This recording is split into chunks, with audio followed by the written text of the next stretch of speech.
right. You can hear me, I guess. This is so great. It's our first live show. An audience like this is at once overwhelming, more exciting for me. And we have the whole world of stem cells here in one place. And I'm really pleased to see that all you guys have an interest in research in microgravity, research in space, really, but I think mechanistically speaking, research in microgravity. Welcome. Thanks again for joining us for this live episode. Again, super excited. Here again, we're here at the Congress Center, Hamburg. Welcome again. Without further ado, we're going to talk about research that's going on in the International Space Station. I'll kick it to Arun for the introductions. Yeah, thanks everybody for being here. This is going to be a lot of fun. So like Dalen said, we have two special guests joining us for this evening. We have Dr. Davide Marotta and Dr. Catriona Jamieson. Dr. Marotta is the program director for In-Space Biomanufacturing at the International Space Station National Laboratory, managed by the Center for the Advancement of Science in Space, and he's also a very kind friend of mine. His expertise in utilizing microgravity for studying biological processes positions him as an accomplished and pioneering research in space, biomanufacturing, and life sciences, if you can believe it. We also have Dr. Catriona Jamieson, who is the director of the Sanford Stem Cell Institute at the University of California, San Diego, also a dear friend. As part of the NASA Integrated Space Stem Cell Orbital Research Program, or ISSCR, Dr. Jamieson has led the engineering of human hematopoietic stem cell and tumor organoid nanobioreactors and development of multi-omic and functional analytical methods to determine stem cell fitness before, during, and after spaceflight. So let's all give it up for our guests here today.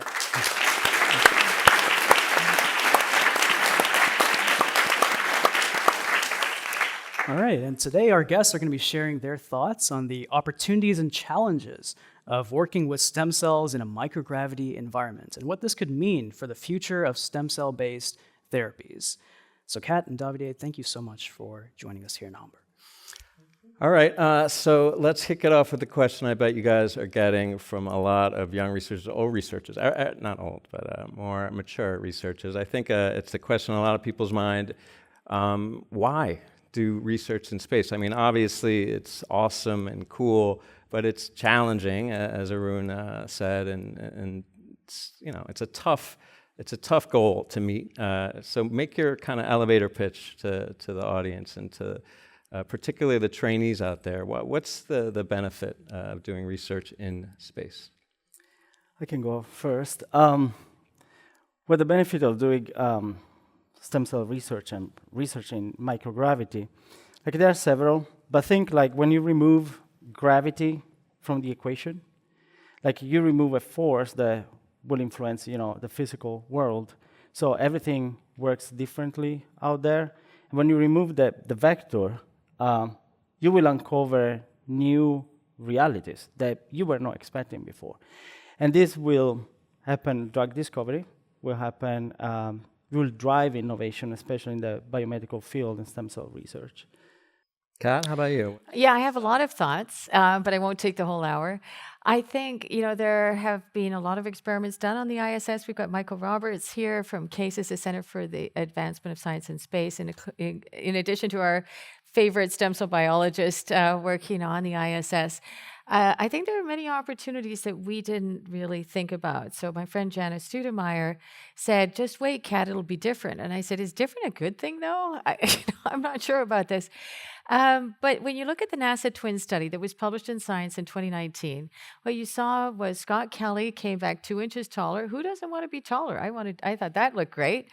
But he came back with inflammatory growth factor overexpression, inversions and translocations for his chromosomes, and then telomere changes that made me think those look like pre-leukemic changes. So he's up in space for almost a year compared to his brother Mark, who's an identical twin, clearly a very heroic astronaut. But we started to think maybe space or microgravity is an accelerant, and nobody had studied the actual stem cells. They'd studied the overall person, but not the stem cells themselves. How many of these effects are cell autonomous as opposed to macro-environmental stressors? So I'm a hematologist. I see people with blood cancers and pre-malignant conditions, and they all want to know, the number one question from every single patient I see in clinic is, did stress have something to do with this? Did stress give me my diagnosis? Did stress make it worse? And so we thought of going into space as one of the ultimate stressors and wanted to see, is that right down at the molecular level occurring in the stem cells in a defined microenvironment or niche. So that's where we started our Integrated Space Stem Cell Orbital Research Center, ISSCR, because I grew up in Canada, so everything has to be about hockey. And we thought we might actually score with this idea. And with Jessica Pham leading the charge for the 4 experiments we did on the International Space Station, SpaceX 24, 25, 26, 27, in a little micro or nano bioreactor, actually, with sponge, Surgifoam sponge. It's a gas permeable, transparent nanobioreactor. We have normal aged bone marrow that's been labeled with the Fucci system, the cell cycle reporter, on a defined stroma. And we were able to see what looked like accelerated stem cell aging and pre-leukemic changes in those 4 experiments. So we said, okay, what happens if we send full-blown cancer into space as tumor organoids? And we did this with Axiom Space. We've got Pinar here in the front row from Axiom Space. And in 3 different experiments, we found accelerated growth of tumor organoids. So normal stem cells get exhausted, tumors take off. So it's an accelerant. That was the surprise. And that's what Jana was talking about. It'll be different. So if you're impatient like I am, space is a great place to do research. You get the answers faster. It's a pretty amazing environment. It's really one of a kind. So, to Davide, let's talk a little bit about space. Let's talk about the ISS in particular. It's such an amazing laboratory, and a lot of people don't realize that it's its primary purpose is as a research laboratory. A lot of what astronauts do every day on the ISS is research, not just biomedical research, but also physical sciences, material sciences, a bunch of different stuff, right? So tell us about developing that broad portfolio of projects for the ISS National Laboratory. So many cool things to be a part of and to oversee. Tell us about that portfolio. Right, absolutely. The portfolio is huge, and I'm going to focus on the biomanufacturing side. I'm lucky now because I can see different aspects of science, when before, as a bench scientist, I was just focused on my project. But when I saw the entire portfolio, I said, whoa, this is sci-fi. This is so cool. This is like, can we do that? Oh, but can we do that? That's sci-fi. No, it's not possible. Yeah, it's possible. So managing those projects is an honor, it's difficult. And what I want to make sure, especially for first-timers that are going and they're approaching space-based research, is to guide them. Because it's not easy. Right? It's not easy to do science in space, and personal experience when I was in the lab, like having a call with engineers, down mass, up mass, and payload. Like, what is all this?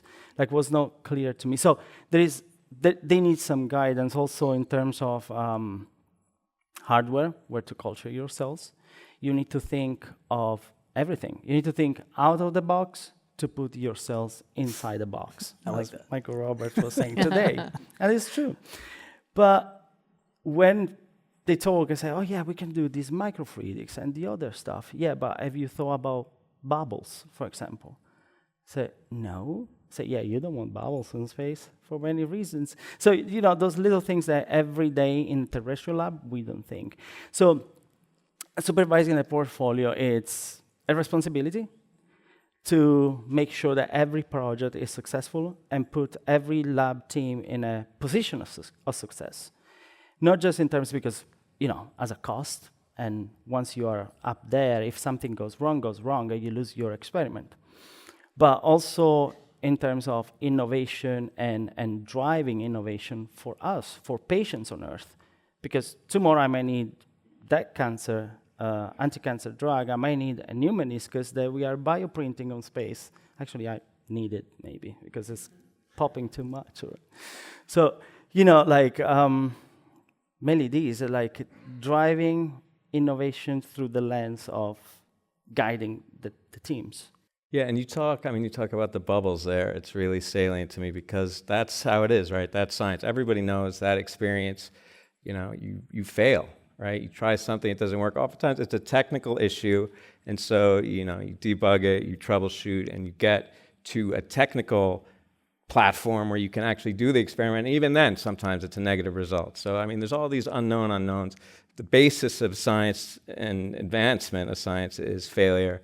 And there's no do-overs, right, in space. As you're describing there, you gotta plan so that you can actually get a result and have a functional experiment. But that's not easy, as I'm alluding to. So why don't we talk about, Kat, to you, like, tell us about some of the, I guess, your approach to consolidating those failures so that everybody doesn't make the mistake that someone else made. In science, they talk about there should be a journal of failed experiments, and I think that'd be great. I would have saved myself so much time, specifically in hematopoiesis, Kat. I hate the challenges in hematopoiesis, but they're there. And in space, it's a whole other level. So tell us about how you create a framework where everybody can benefit from those failures and how you can overcome them. I think, well, first of all, I'm an optimist, obviously. I don't actually believe in failure. I think they're learning opportunities, and I'm sure people in the lab don't quite agree because these are very late hours. But I think when we learn, if you look at Michael Jordan, one of the best basketball players ever, he said he failed more than he won. But he was a real fulcrum for the team. He got everybody to play better. And he, if you look at hockey, Wayne Gretzky, he got more assists than goals. And he was the best hockey player of all time, apparently, according to the Oilers. But, I think the point is you need a team. And so in science, we shouldn't be failing alone. We should be working together to succeed. And that's what space makes you do. These experiments are so complex that it actually makes you do better science on the ground. So Teresa will ask very specific questions about the niche, and I think, I should know this. Well, maybe nobody knows it. Maybe we need to learn this together. Jenna will say there's immune cell exhaustion from the astronauts that we've been studying. We've been studying their blood and their stem cells in their blood. We'll say, we're not actually going to launch now. But then Jessica will have set up bioreactors anyway from a biorepository where we have over 500 normal aged bone marrow samples. And then Patrick will do the single cell RNA sequencing. So we've got down to the single cell level in nanobioreactors that I developed in grad school with a friend of mine who was a bioengineer. But to work in space, we had to redevelop them. And so Louisa Lodell, who's now at Yale, and Jessica reinvented them together with Jane. And so we do better science because of space, because you have to de-risk it, and because you get a few tries to do things, and you all question things together because 1 + 1 = 3. When you're setting up experiments to go into space, you learn so much. Maybe it's really exponential. So if you think about why now? So what Mike Roberts told us is they've been doing experiments in space for 20 years. Why is this the time to work in space? Because all of our techniques got better. If you think about, we can do single cell sequencing, single cell proteomics. We can do, not just RNA sequencing at the single cell level. Now we're just starting to do whole genome sequencing in much smaller populations.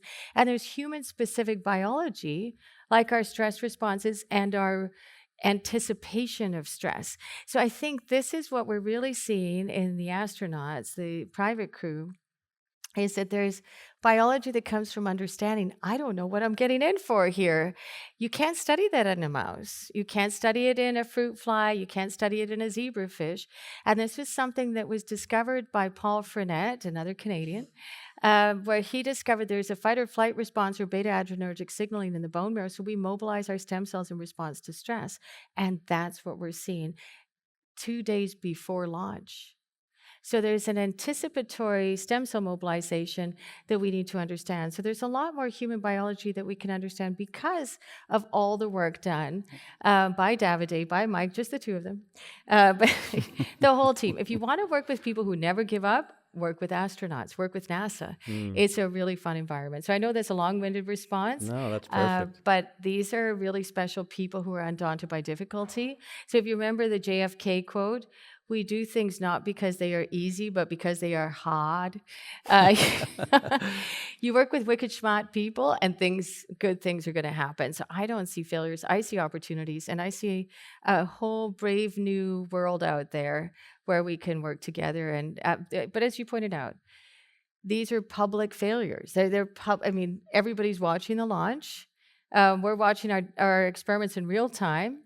So, it's a very great way to do science because we get a lot of input in real time.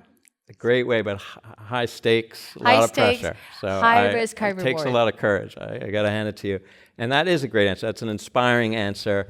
I'm going to dig a little deeper and get granular because I just have, questions, curiosity as someone who hasn't been close to it. We could start with you, Davide, about like the experimental details. Like, for example, it occurs to me, you see these guys in the box, everything's on the float, including like bacteria, yeast, fungus, like all that stuff is out there too, right? So like, do you have to go Rambo on the, controls for that, antimicrobials, for example? Or the other thing you said, Kat, about yesterday or 2 days ago in the session, about how simulating microgravity, no matter how good a simulation on Earth, is not enough because there's all these other variables, namely like cosmic radiation, for example. So like, does that mean you got to have a simulated gravity control up on the ISS? Like, Davide, start there. I mean, just anything along those lines. What are some of the unique challenges, and whether or not you can anticipate them, how do you address those in a way that you can really not guarantee, but provide some assurance that you're not going to fall into some of those pitfalls that are just from an unfamiliar working environment? Right. Let me start to say that the ISS is a dirty place. We were talking today in the booth like endless. You have rodent work, and then the same hood in the same glove box, you have stem cells, and then you work with bacteria. Like, is everything there? So contamination can happen. But that, as Kat was saying, like, it's not one person job, it's the whole team. So PIs, they come to us, and we redirect them to talk with the implementation partners, are those commercial entities. They actually build the hardware, the boxes where you're gonna do your experiment. So the teamwork here kicking is like fundamental, because implementation partners, they have experience on sending those boxes on the ISS. And they know the risks. They know a potential failure that comes from contamination, for example, or bubbles, evil bubbles again, on the station.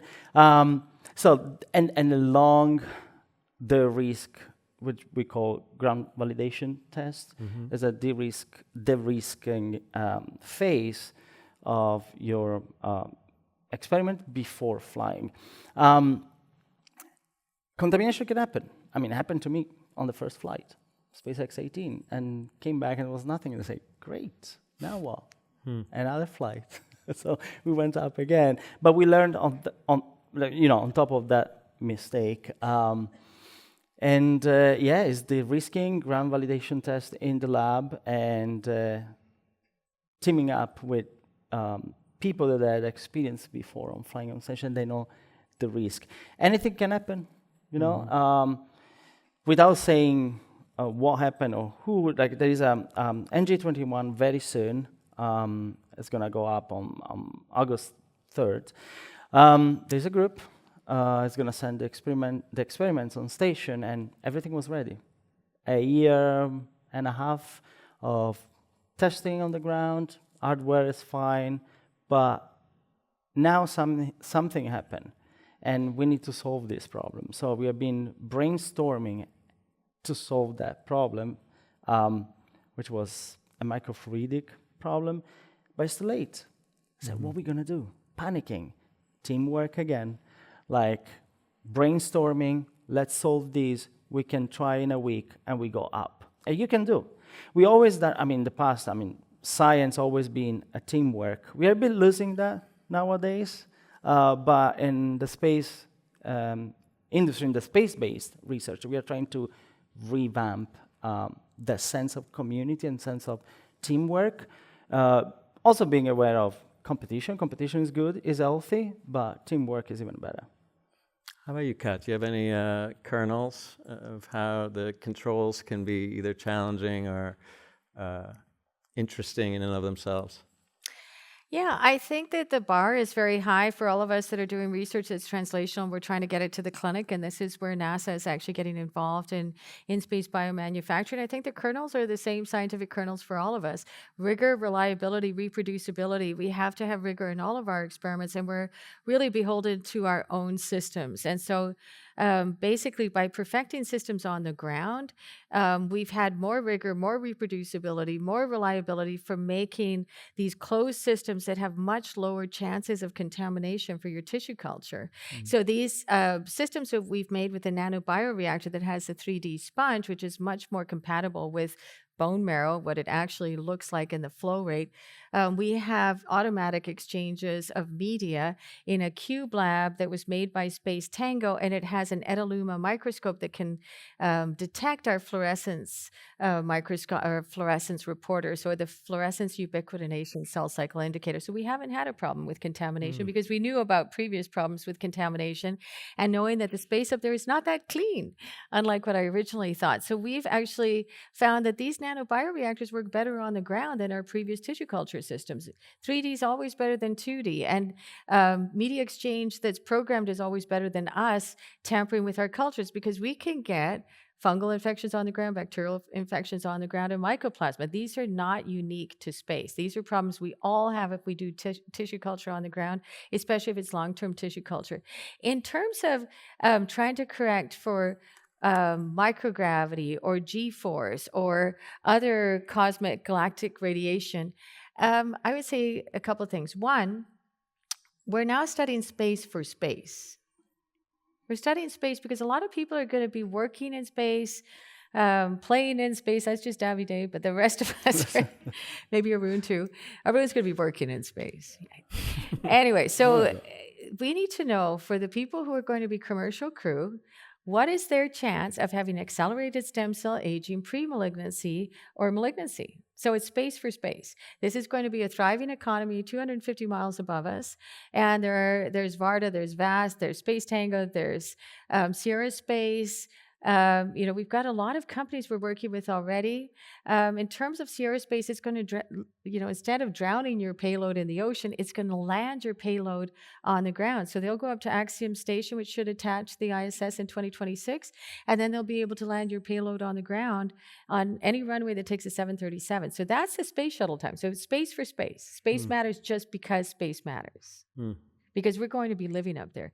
Why would we work up there? What's the relevance? Why would it matter for your research? Well, we see stem cell, the gravity thing.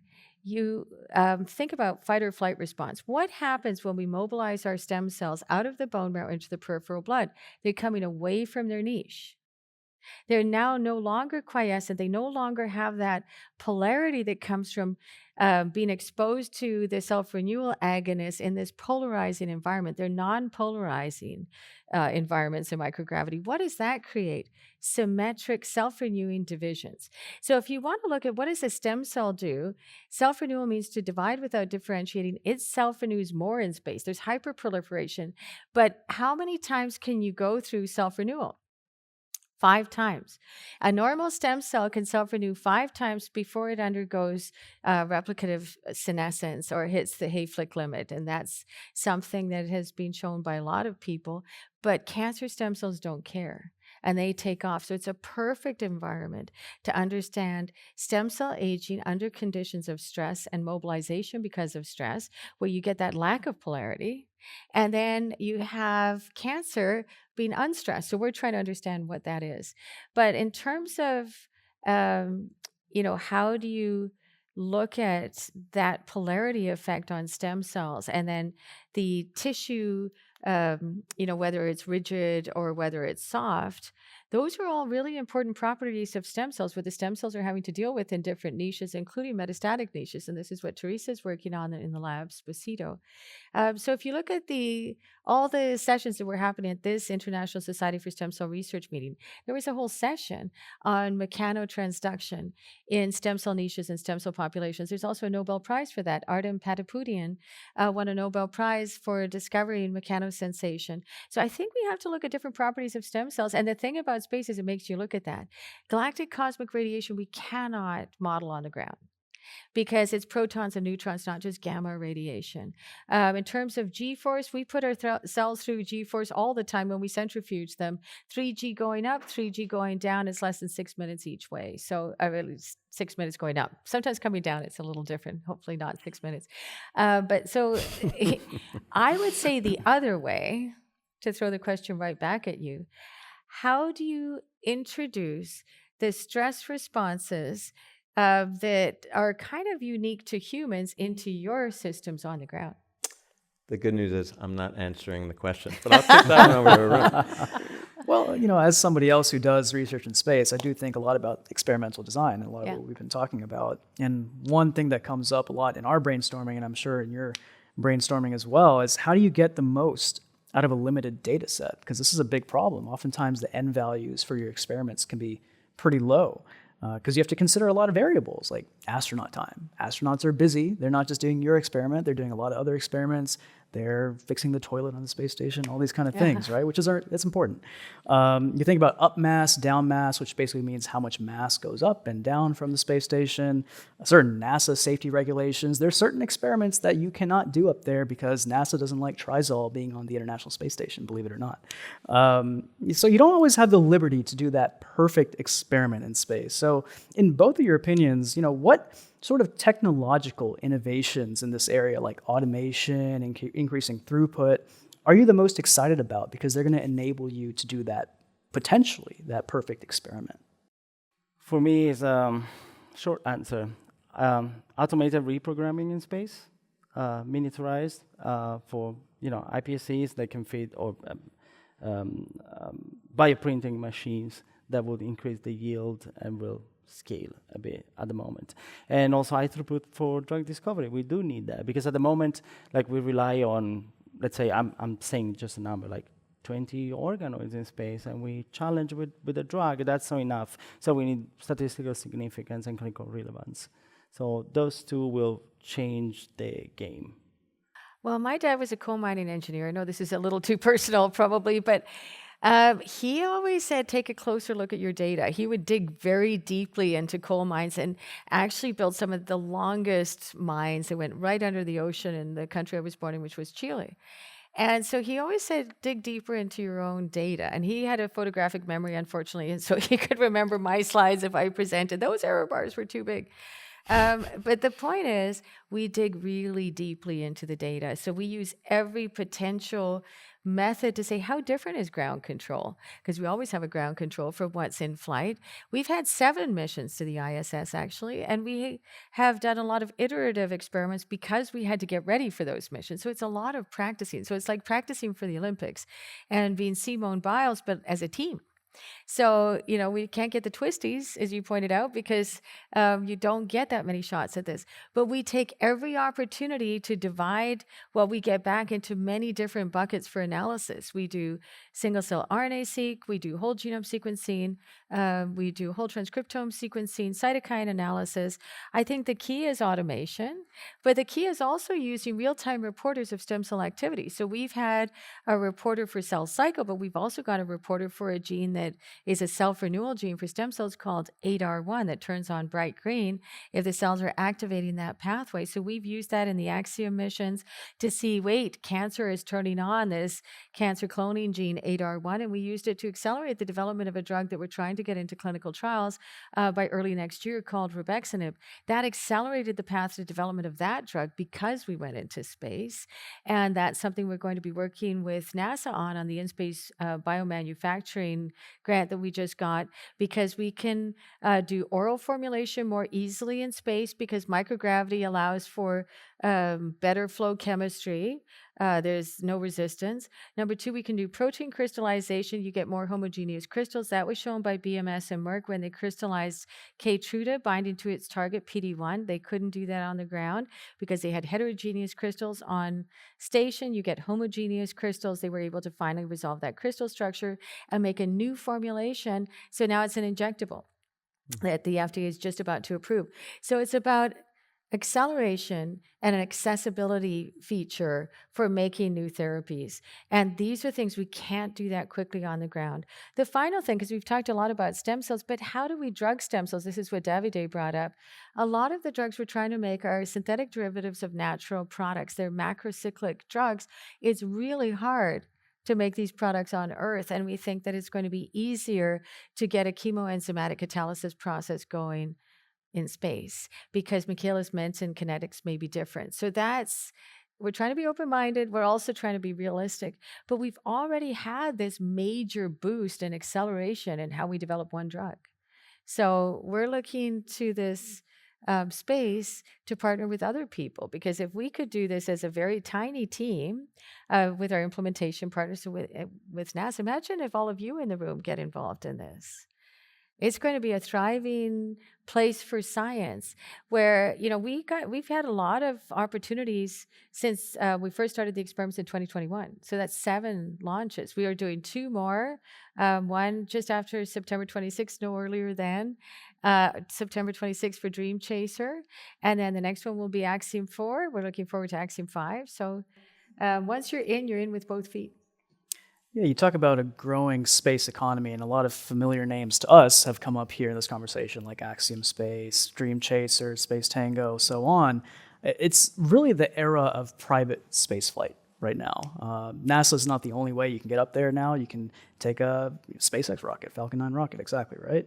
And there's been this evolution of how we do biomedical research in space because it's more accessible now. Back in the day, the space shuttle went up every once in a while, but now, thanks to reusable rockets, thanks to SpaceX, we can go up and down a lot easier, and that enables more opportunities for biomedical research in space.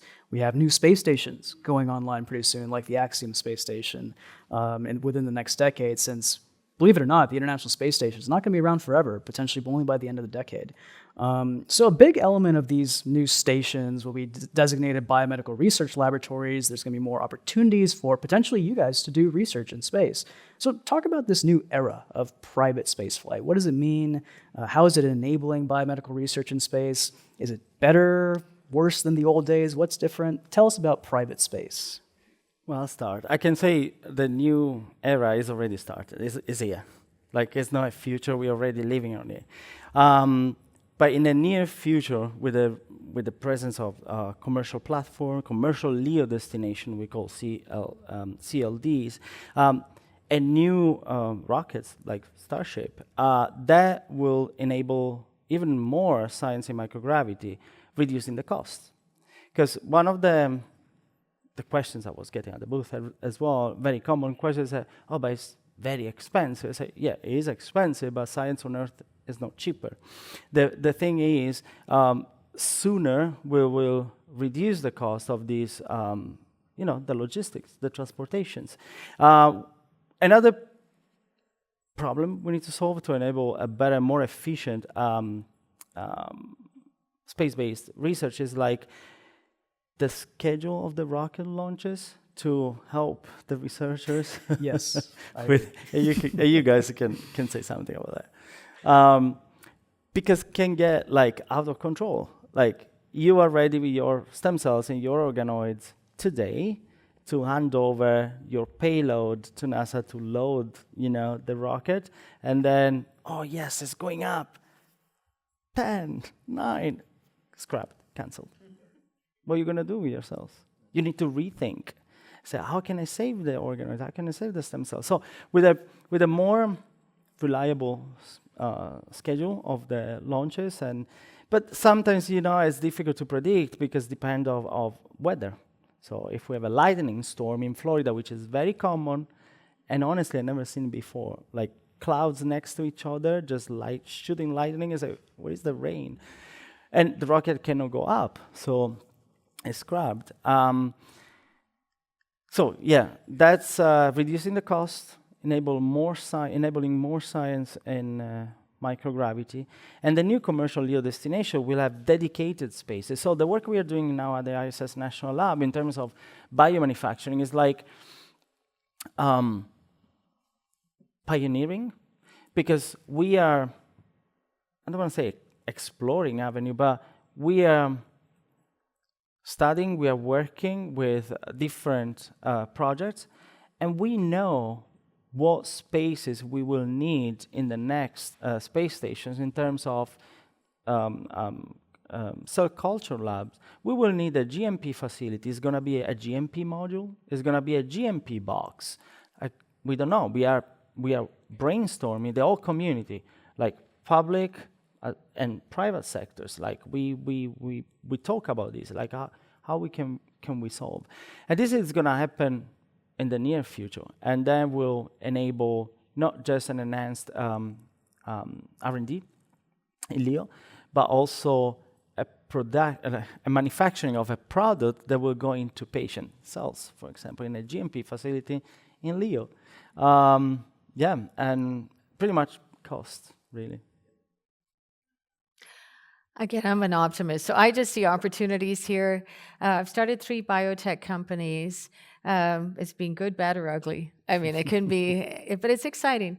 And so I think what I see in space is novelty.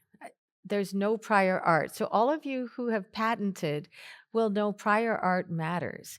If you want to patent something and get your product to the clinic, whether it's a cellular therapy or whether it's your innovative technology, maybe somebody else did it in the same environment and got a result. The thing in space is it's new composition of matter IP.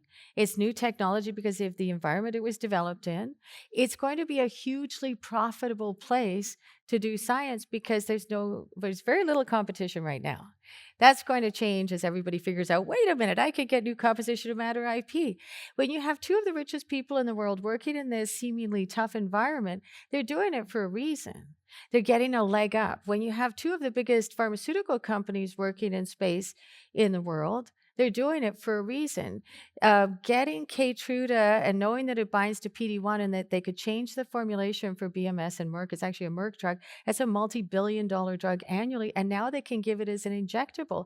That changes the number of people you can give it to. So as a physician, I care that more people are going to have access to immune checkpoint inhibition instead of having to be tethered to an IV pole. So it's going to be hugely profitable. You're going to get composition of matter IP that's tractable, and you're going to do it bigger, better, faster, smarter, because we're going to have more access. So that's why I'm talking about access and affordability will change as we have more people going up onto station. I just think NASA will always be a part of it because you think of who's involved in coming up with these absolutely ingenious ideas. It's the people who are at the bench. And I think there are a lot of things that we do in science that are very repetitive and unnecessary, as Davide was pointing out, that we can automate. And we're going to be using more of our brain power to come up with absolutely new technologies. And that's what space makes you do. So it's no coincidence that Jeff Bezos and Elon Musk are working in space. Why are they doing that? Because they see all sorts of advantages for product development, technology development, and possibly product distribution. So when you make an active pharmaceutical ingredient, API, which is a starter for any drug, or you're making a cellular product and you want to send that to a new place, you could be using Dream Chaser, this aerospace space plane, to get it where you want to go and avoid a lot of the weather that we have here on Earth and we all had trouble getting here because of. So there are advantages that may not be that evident right now because the cost is prohibitive, and Mike's going to drive those down. And no pressure, no pressure, Mike. And Davide's going to make sure that every one of your experiments works. But, you know. You got this. What you get is a great team to work with, and what you'll find is your experiments are even better because they ask very probing questions. To even get up there, you have to do a lot of things to de-risk the experiments. I'd like to add something. Let's go back on time, right? Because a lot of people say, why LEO? Why should I send my cells up there? Like, what's the advantage? What's the return of investment of my science in terms of knowledge and money? So let's go back a few years, right? Beginning of the 90s, we had 2 major innovations, right? One was the mobile phone. Everybody understood back then the utility of it, right? So great, everywhere I go, I have my phone. I can be, reachable any time. But at the same time, we were having the World Wide Web just beginning. No one understood that thing. Like, why we need to have that? What is that? So people today, some people, they don't understand the value of the biomedical research and biomanufacturing in space, though that's our World Wide Web. So there is a real opportunity there, a real benefit in terms of money, and also like a return of investment in knowledge, and also a therapeutical solution for us, just this. That's a great example.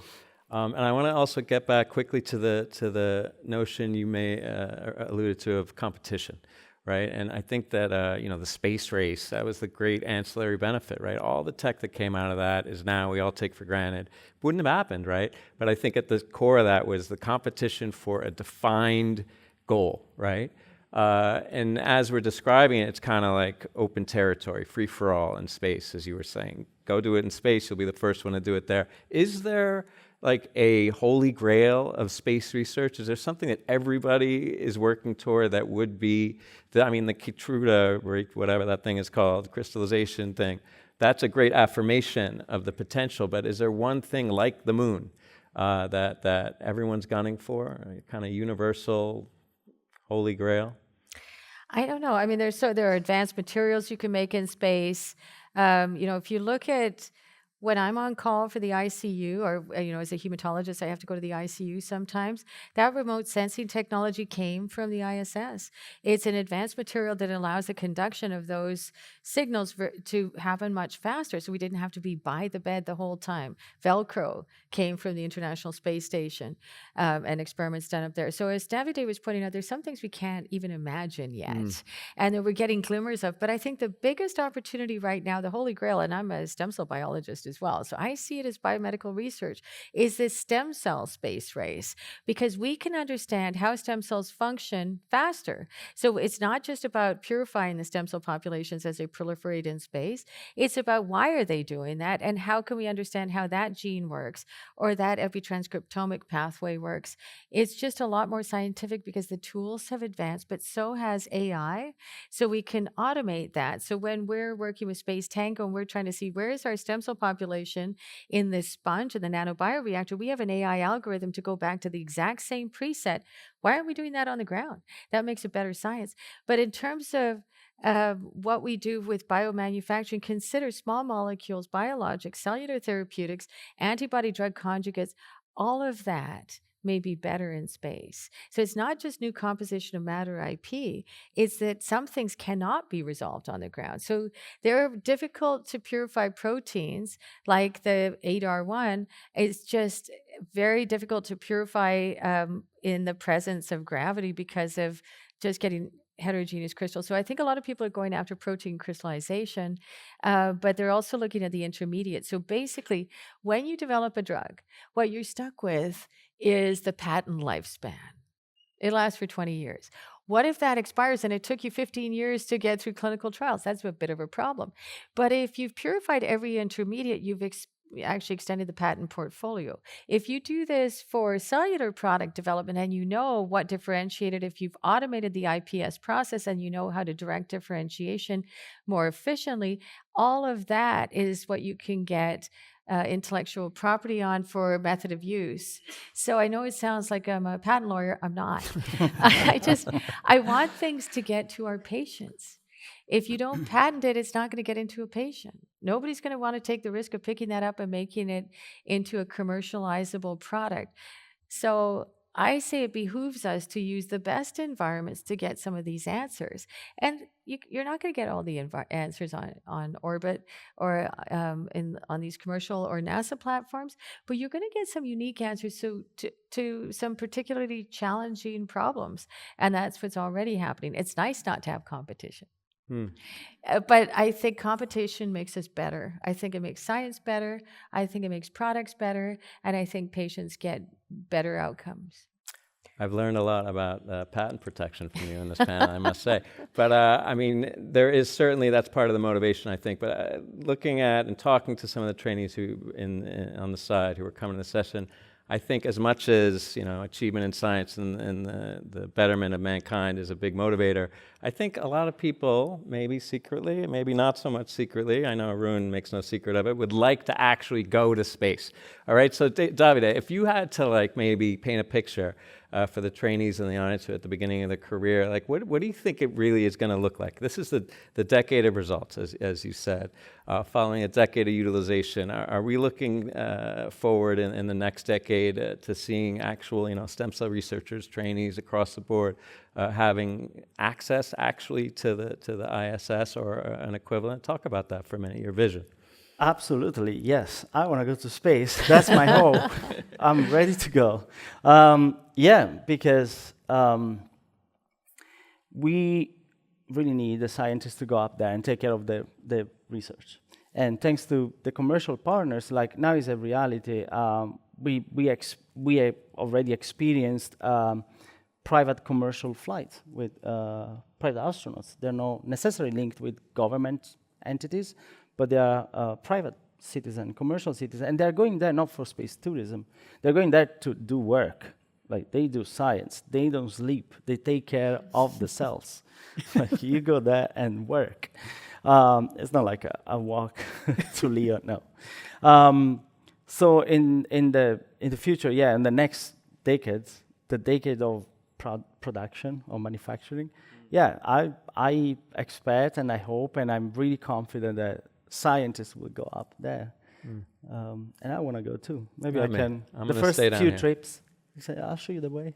You and Arun, check it out. Right, let's make go. sure I'll it's go good. first. Yeah, We can go go together. first. I think that's a great place to sort of stop this conversation and move on to guest questions. Don't be shy. Hi, I'm Laura from Renew Hub. I have a question about clinical trials. Do you imagine having a clinical trial in space as well? And how would that be comparable to the current clinical trials? Because you're doing all the research in space. So how does that would work? I'll go first. Quick answer. I do not envision clinical trial in space, sending patients in space, but a production of a therapeutical solution in LEO for terrestrial benefit. So everything will come back and will be given to patients. As a clinical trialist, I would say it depends on what you're asking and what the answer is. So if you think of correlative studies, if you wanted to do a clinical trial on how do people age in space and, which one of us should actually go to space, there's some genetic determinants of how quickly we shorten our telomeres and all of that, that would essentially be a clinical trial, but it's a correlative study. Not everything has to be a therapeutic intervention study. So that we're kind of doing in the sense that we're studying the commercial crew right now. It's a research study. It's kind of like a clinical trial in that we're getting these correlative studies. To do it properly, we would do same people on the ground for years. We're following them up for years. But I think it's really the question you want to ask and answer. So correlative studies you could do. The real question is who regulates them? Because you've launched... we've launched from the U.S. Does the FDA regulate what goes on the ISS? Is it going to be Davide and Mike Roberts? I mean, who's going to regulate these trials? Are we going to have mission clinical research specialists where I can envision giving somebody a therapy on orbit to reduce their accelerated stem cell aging? So there's a new telomerase inhibitor called imetelstat that was just FDA approved. Is that something we should be giving on orbit to extend their ability to be up there without having telomere shortening? So you could do a clinical trial right now. The problem is we don't know how to regulate it. So I think the regulators will have to get together, the FDA, the EMA, European Medicines Agencies, in other words, and think about that because we're getting close. Maybe we need a new body for space. I think we do. Hi, Anna Deschansreiter from the Brigham and Women's Hospital in Boston. Thank you for a great talk. That was really, really fascinating to listen to.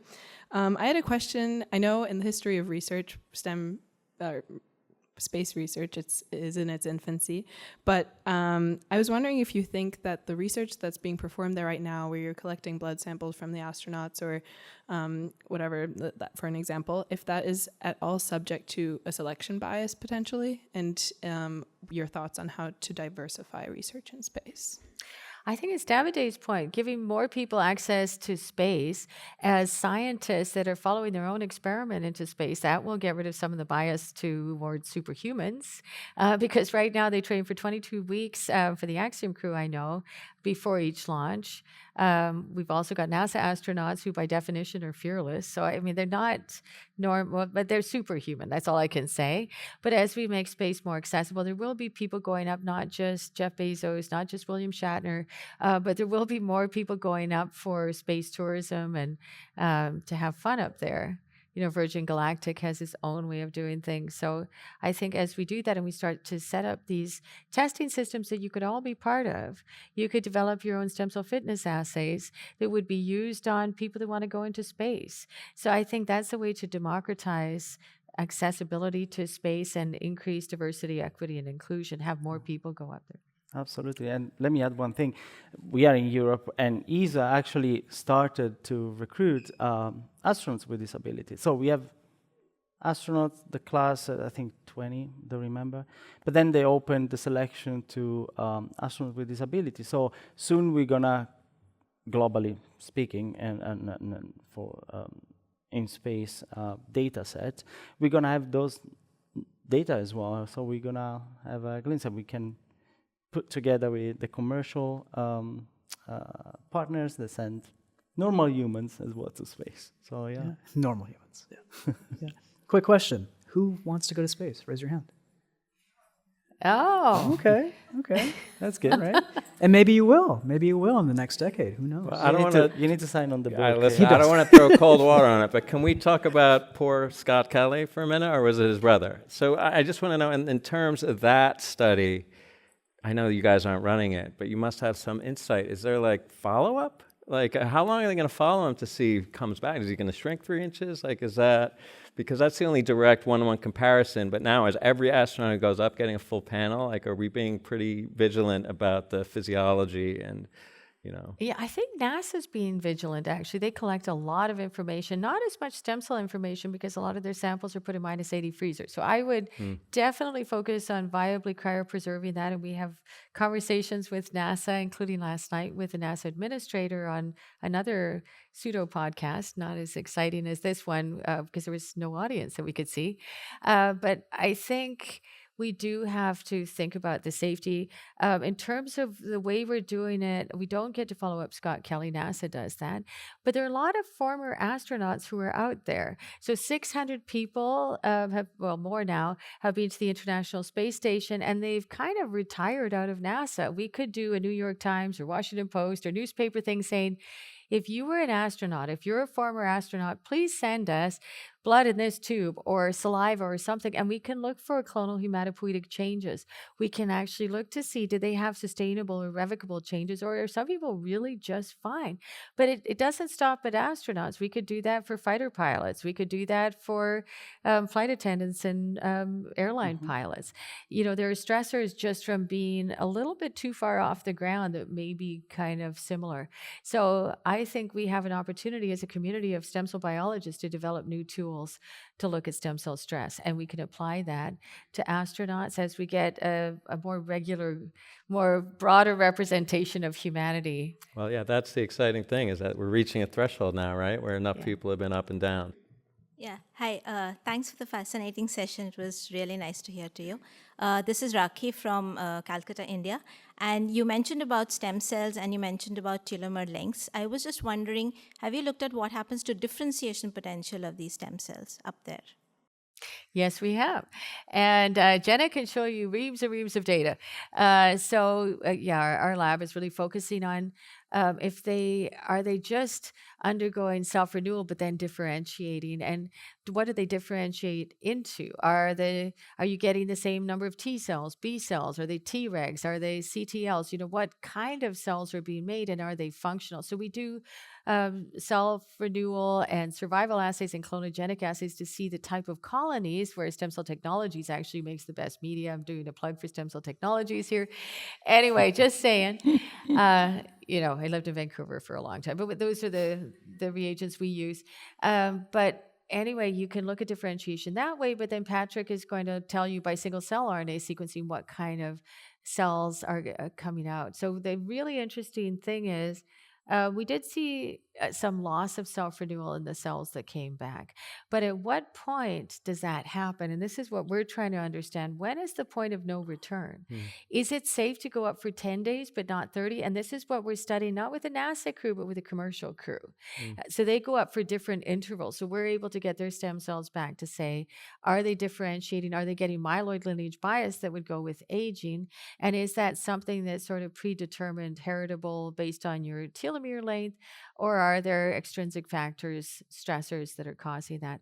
So now because of the commercial crew saying, okay, you can take my blood and you can take it day minus 30, day minus 2 before launch. They take their own blood in flight. They bring it back for us. And then you can do the day plus 1, day plus 30, and then yearly.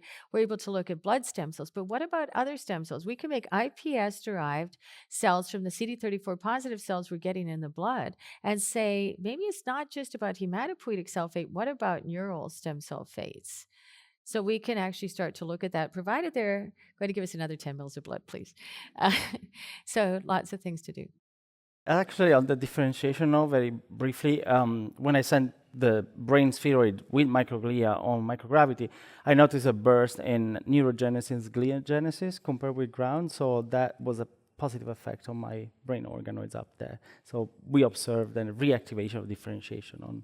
Thanks for that bit, because I work with neural stem cells, so that was really nice. That's cool. Yeah, and Alison Moultrie has had 7 missions with brain organoids and noticed accelerated neural stem cell aging compatible with Rett syndrome. And but a way to slow it down. Also, one last thing, my lab is actually going to be doing iPS differentiation to neural and cardiac lineages next year. So stay tuned. I'm going to be doing some diffs on the ground, but Yeah, you guys don't care about that. We are out of time, but where are they going to send us? Come on, ask your question. Thank you. I mean, I listen to your podcast all the time, so it's really cool to have it happen like in person. So thank you so much. So I think your research also shows that there are about 10 times more mutations happening in space than it does over here. Like with this knowledge, do you think we'd get to a point where we could probably pre-test people that we send up for proclivities to these mutations and, you know, have it happen in a safer space? I think that is the holy grail. I think that is what we found, that a lot of the things we discovered in space we can use on the ground. We could take 10 mils of blood from you or 10 mils of blood from Davide and say, do you have some of these pre-leukemic mutations? And they're not the mutations you normally think about. It's single-base substitutions that are introduced by this enzyme called ApoBec, and that is activated under conditions of stress. So we could see that in all of us. Right now, it's a little expensive, but I think the cost will come down. We talk about $1,000 per genome. As the single-cell sequencing becomes automated, and Patrick's insisting that we start to automate that, we're going to be able to do this for us as we go into more stressful environments, whether it's being on a podcast with very expert interviewers and people asking these incredibly silly questions, or, you know, if we're going to go into extreme environments. But think of when you've got a paper, a manuscript that's due, a grant that's due. These are other stresses. So I think we can really start to look into that, but iteratively, and look at stem cell function as part of it. Also, one thing I want to add on the hardware, because I was thinking, all the hardware we are developing for space research, at some point will help our life in the lab, because I saw with the static culture that I said, okay, let's try this. Let's put a brain organoids in 1 ml of media and just close it. It's going to be fine. It was fine for a month, actually up to 5-ish month. It was great. I was not going Saturday and Sunday to the lab. I was going out in New York. Like, they're fine. So it helped my life. So, yeah.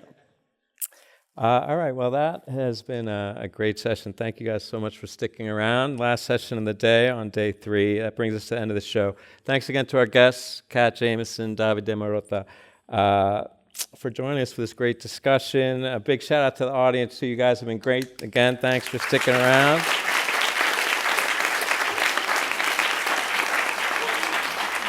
If you guys are interested in listening to the show, which I hope you will, the episode is going to be released on July 23rd, and you can find it at www.stemcellpodcast.com or wherever you got your podcasts.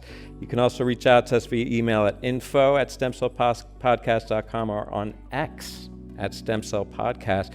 This was a really fun experience, guys. Again, thank you so much for joining us, and thanks for hanging in, guys. See you guys all in space, perhaps. Let's see about that. Thank you, guys. Thank you.